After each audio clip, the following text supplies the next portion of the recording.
It's 2:17 a.m., fluorescent lights humming, and a blinking screen insists the world is ending, while a sleep-deprived technician rubs his eyes and screams into a hotline. You assume apocalypse stories are monsters or meteorites.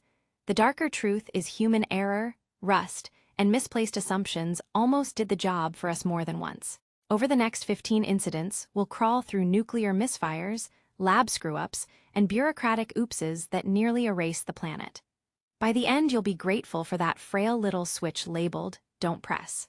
In 1961, a B-52 broke apart over Goldsboro, North Carolina, scattering 2 Mark 39 hydrogen bombs across winter fields like rusted Easter eggs. One of the bombs underwent arming steps so close to detonation that engineers later said only a single low-voltage switch stopped annihilation.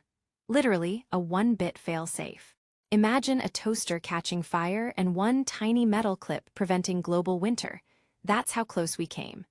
This wasn't Hollywood drama, it was sloppy hardware and luck wearing. The dirty little secret of Goldsboro was a pin and a mere low-voltage switch called the arm safe that failed to complete the chain to detonate. Engineers later found one of the weapons had completed most of its arming sequence. Only a tiny environmental safety device prevented ignition. It's the kind of mechanical luck that's as terrifying as a horror twist, the difference between civilization and ash defined by a corroded clip.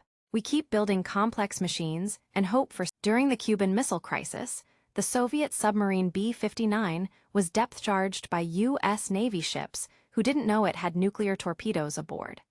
The captain assumed war had begun and began launching procedures. Protocol required unanimous officer consent, but one man, Vasily Arkhipov, refused to agree.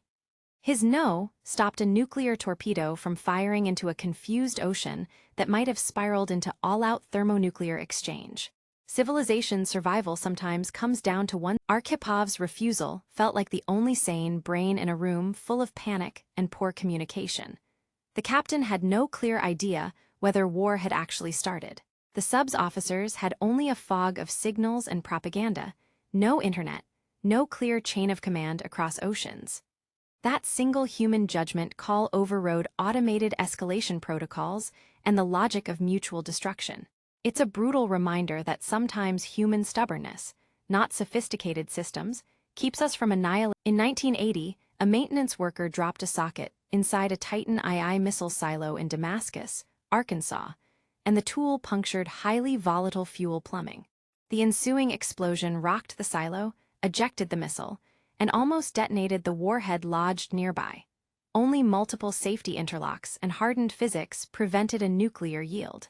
Imagine a dropped wrench turning into a near-apocalypse. Absurd and terrifying. The incident exposed how everyday human clumsiness and brittle infrastructure can combine into planetary-scale risk. After Damascus, investigators found that cheap maintenance shortcuts and human fatigue made a brutal combination. The Titan's warhead didn't detonate because modern nuclear weapons are designed with multiple independent safety systems, thankfully, but the margin was paper-thin. The government quietly revised procedures, replaced missiles, and hoped nobody would notice how close we'd been. It's a pattern. Complex systems with human operators and budget constraints are an accident waiting for the right dropped socket. In 1968, Thule Air Base in Greenland, and 2 years earlier, Palomares in Spain became the accidental banquet halls of lost nuclear bombs. Crashes, collisions, and mid-air breakups scattered thermonuclear hardware over civilian soil, contaminating towns and ecosystems with plutonium like an invisible graffiti. There was never a detonation, but the cleanup was messy, expensive, and morally shameful. Governments traded secrecy for political damage control while locals breathed radioactive dust. The image of bombs abandoned in backyards is a rough way to demystify the glamour. Cleanups at Thule and Palomares read like a spy thriller where the villains are bureaucracy and bad decisions. Plutonium contamination doesn't glow like movie monster goo. It clings to dust, roots into food chains, and vanishes only after expensive soil stripping. Authorities rounded up soil, shipped it away, and issued press releases while downplaying cancer risks. Those cover-ups reveal an ugly reality. Public safety, often bowed to geopolitical embarrassment, rather than humane. On a fall morning in 1983, Soviet OCO satellites reported multiple incoming U.S. missiles. The board lit up like Judgment Day. Yet Lieutenant Colonel Stanislav Petrov chose to treat it as a computer false alarm. He suspected software flaws and refused to escalate to Moscow, betting his career and possibly humanity on human skepticism. It turned out the warning was indeed false. Had he followed protocol, the Soviets might have retaliated and triggered world-ending exchanges. Petrov's quiet skepticism exposed how much we rely on the human bit to correct machine error. In 1979, a routine training tape accidentally loaded into NORAD's system sent real alert signals up the chain, waking the president and striking panic across U.S. defenses. For a terrifying few minutes, real people acted on a fake input. Only deeper checks stopped a full-scale retaliatory posture. It was an embarrassing reminder that training artifacts and sloppy media handling can masquerade as enemy attack. One misplaced tape and global tensions spike. Governments spent millions on detection tech, and somehow still relied on VH. Able Archer 1983 was a NATO exercise that included realistic simulations of nuclear release. So realistic that Soviet intelligence thought it might be cover for a first strike. Moscow quietly put its forces on heightened alert, moving nuclear assets closer to launch posture. What was supposed to be a practice drill almost turned into real retaliation because playing war looked suspiciously like starting one. It's a brutal lesson. Simulations and ambiguity are volatile when both sides. In 1995, Norway launched a harmless research rocket to study the aurora. Russian radars, lacking context, mistook it for an incoming Tomahawk and considered retaliatory options. After uneasy minutes of callbacks and frantic phone trees, Russia decided it didn't fit the profile and called off any immediate threat. If decision-makers had been less cautious or more trigger-happy, diplomatic wires might have snapped into fire. The episode underlines how cross-border sensor ambiguity can almost convert a science mission into Armageddon. In 2007, the U.S. Air Force mistakenly loaded 6 live nuclear warheads onto B-52s and flew them across the country to Minot Air Force Base. Procedural chaos on autopilot. For hours, those planes carried real thermonuclear devices in civilian airspace without proper authorization, thanks to a chain of clerical errors and cultural complacency. It was a bureaucratic near-miss that reads like a horror of complacency. We trust systems when institutional laziness has already eroded them. Fixes followed, but the lesson felt painful. Chernobyl in 1986 was not just a local catastrophe, but a near-international disaster with potential for far wider climatic fallout if the core burn had spiraled differently. Operators disabled safety systems for a test, physics did the rest, and an explosive power surge ripped a roof off the reactor. Radioactive plumes circled the globe, feeding into fears that a larger chain reaction or multiple reactor failures could have been cataclysmic. It's a cautionary mythbuster. Glorified engineering and sloppy hubris. In 1957, Britain's Windscale fire released radioactive iodine and stamped the phrase nuclear accident into public memory. A reactor meltdown avoided only by improvisation and bad early designs. Managers made poor decisions, using dangerous procedures to squeeze more performance from brittle reactors, and then scrambled to smother the blaze. The result? Local contamination, suppressed reports, and a living history of how cheap shortcuts in energy tech can seed long-term public harm. It proves that in nuclear stuff, carelessness multiplies into catastrophe. In 2001, Australian researchers trying to sterilize mice accidentally engineered a mousepox variant that defeated vaccinated immunity and turned a non-lethal virus into a killer. The technique used to study fertility control should have been a contained curiosity. Instead, it screamed potential for weaponization if applied to human smallpox. The world got a wake-up call. Gain-of-function research can tip over into weapons-relevant territory, and sloppy bioethics plus curiosity is a dangerous mix. We nearly handed someone a recipe for pandemic-level horror. In 1978, a tiny slip in a British medical school turned into a fatal smallpox outbreak when the virus escaped through a ventilation system and infected Janet Parker, a photographer, killing her. It wasn't a blockbuster release. It was a ventilation design and lab hygiene failure with human cost. The incident forced a reevaluation of containment protocols and showed how innocent staff far from the bench can become victims of arrogance and oversight. Once again, a mundane mechanical flaw. Japan's Aum Shinrikyo cult in the 1990s tried to unleash biological horrors, anthrax and botulinum, but used dead or wrong strains that failed. The intent was there. They even had scientists trying to weaponize pathogens. If they'd succeeded, dense Tokyo could have become a nightmare quarantine zone. Their failure was accidental mercy. It taught intelligence services that ideological zeal paired with even crude biotech access could produce mass casualty threats. Bioterror isn't a Hollywood scare. In 2014, the CDC admitted to several embarrassing lapses. Live anthrax samples were accidentally shipped, and a few labs handled agents without realizing they were dangerous. These weren't dramatic doomsday events, but they illustrate systemic complacency. Bad labeling, poor verification, rushed shipments, multiplying risk across networks. A single misrouted vial can seed an outbreak in another facility's staff and their communities. When containment culture erodes, tiny clerical errors become potential pandemics. Gain-of-function research, intentionally making viruses more transmissible or deadly, sits on a razor's edge between knowledge and catastrophe. Proponents argue we learn to predict pandemics. Critics warn a lab escape, theft, or malice could hand humanity a tailor-made pathogen.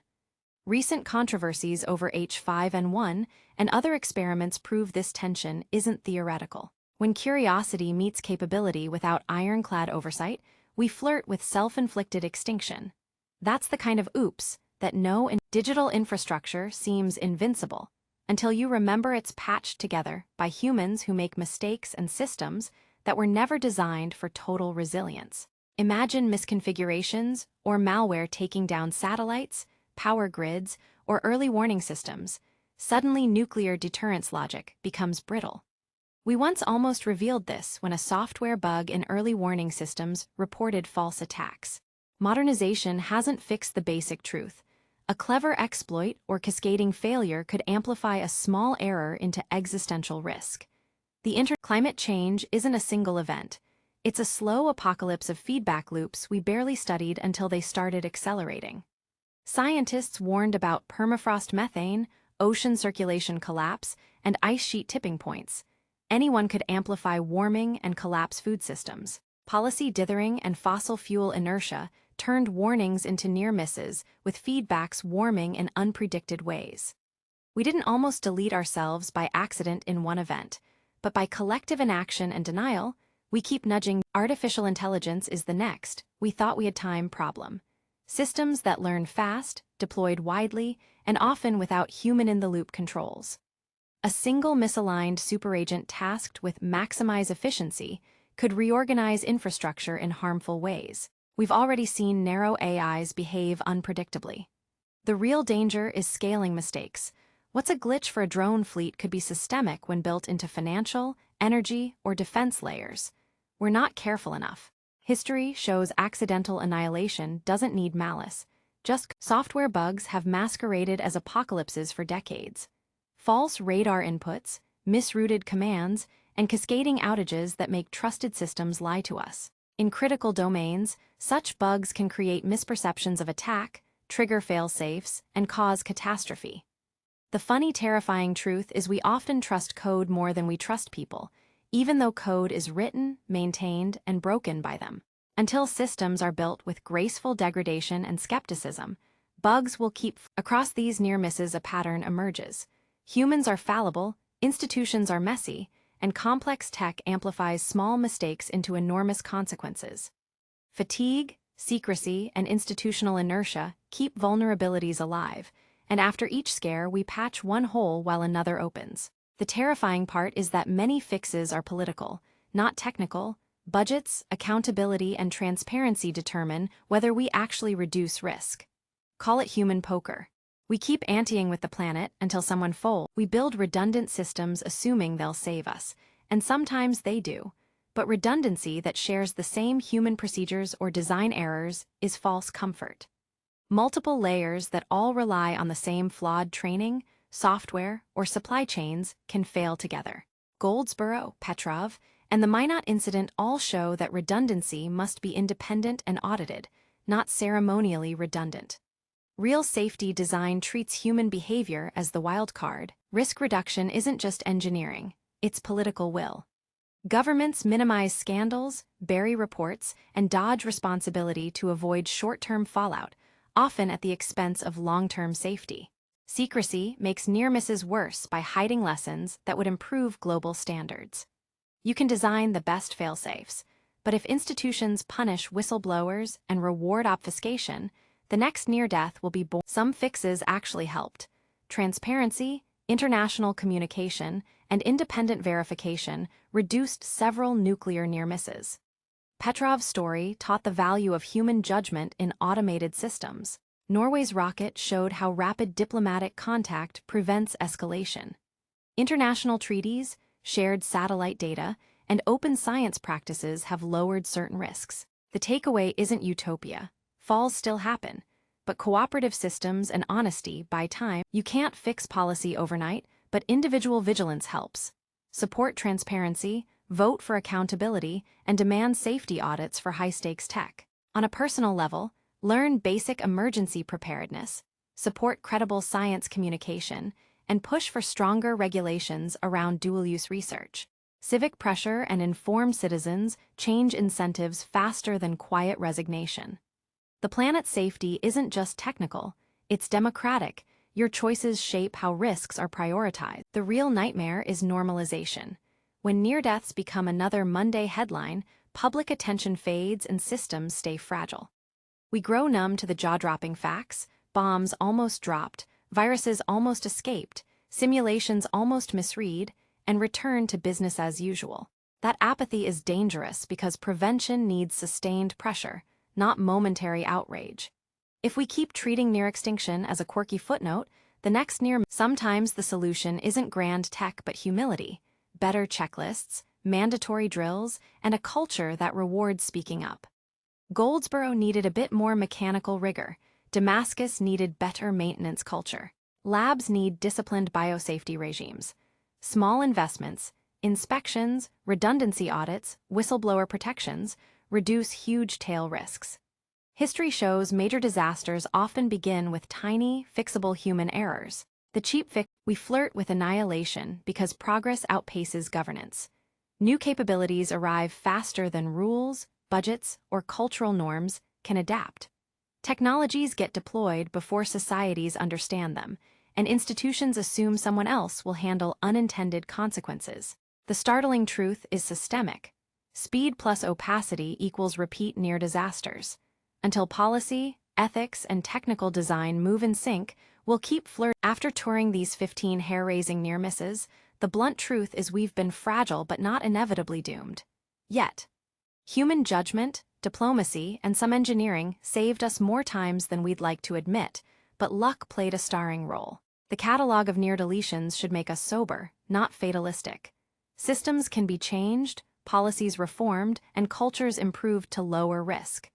If history teaches anything, it's that prevention is a daily choice. We just walked the thin line between ordinary human error and global catastrophe. It's ugly, fascinating, and avoidable if we act. If this ruined your calm, a little good awareness is the first defense, and pressure makes institutions fix things. Subscribe for more deep dives into how the world almost ended and what we can actually do to stop it. Watch next to learn about the tiny policies that save